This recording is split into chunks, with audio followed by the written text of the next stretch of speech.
All right, let's dive into something that might sound a little backwards. We're going to talk about the idea that our school system, the very thing designed to help us succeed, might actually be the reason some of our most brilliant minds get left behind.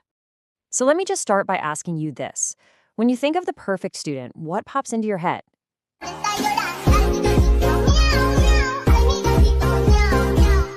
You're probably picturing someone with perfect grades, who always follows the rules, never speaks out of turn. But is that person really the brightest one in the room? Or could it be that the most brilliant mind is the one who can't help but question everything? We've all seen this blueprint, right? It's basically hammered into our heads from day one. Get the best grades, get into a top college, and then you'll land that amazing, secure corporate job. It's sold to us as this straight, easy path to a happy and successful life.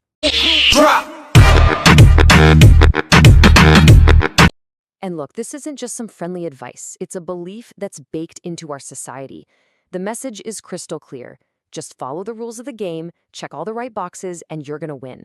But what happens if the game itself is the problem for certain kinds of people? And that brings us to this really fascinating idea called the compliance trap. It's a concept that really gets to the core of this tension, this clash between our structured world and how a truly brilliant mind actually works. I mean, you can see the stark difference right here.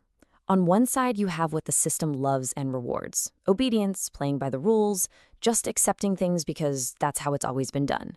But on the other side, you've got what a high IQ thinker, an outlier, really cares about: questioning the logic, thinking for themselves, and this deep-seated need to understand why the system works the way it does. So here's the bottom line. The compliance trap is all about a fundamental mismatch. It's when you're in a rigid environment where it's just easier and you get more praise for just complying instead of thinking for yourself. And for people who are literally wired to think, to question, to take things apart, well, that environment becomes a place where they don't just fail to thrive, they really, really struggle. But this isn't just some abstract problem about institutions. It has a very real and often pretty painful impact on the inner world of these gifted people. This quote, it just hits the nail on the head, doesn't it? We always think of being super smart as this incredible gift, this superpower.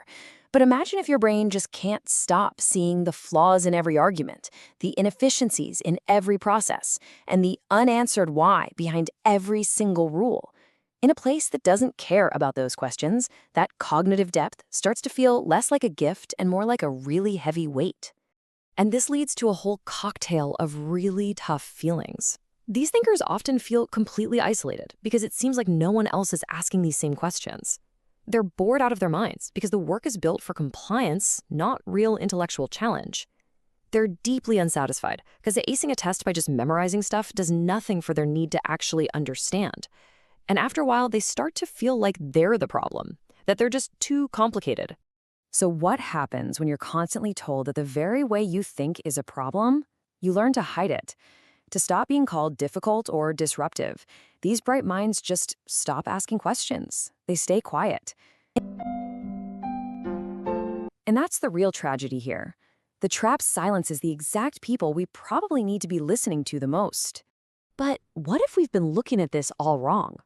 Let's try to reframe this idea of the so-called difficult or rebellious student.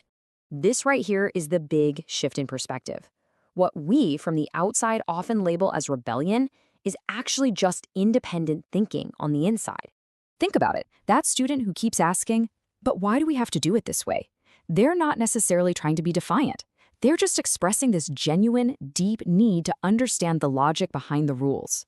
They can't just operate on because I told you so. They need to get the whole system. And that intense need for understanding can so easily look like a challenge to authority. चुप रहना भाई बंद करना तेरा बकवास बंद कर अभी बहुत हो गया मजाक So this leaves us with a pretty critical question to chew on. When we build these worlds that reward compliance over everything else, and we label the natural curiosity of our best and brightest as being trouble, what exactly are we losing? What breakthroughs, what innovations, what kind of progress are we missing out on, all because we encourage our sharpest thinkers to just stay quiet? Thanks for joining me for this one.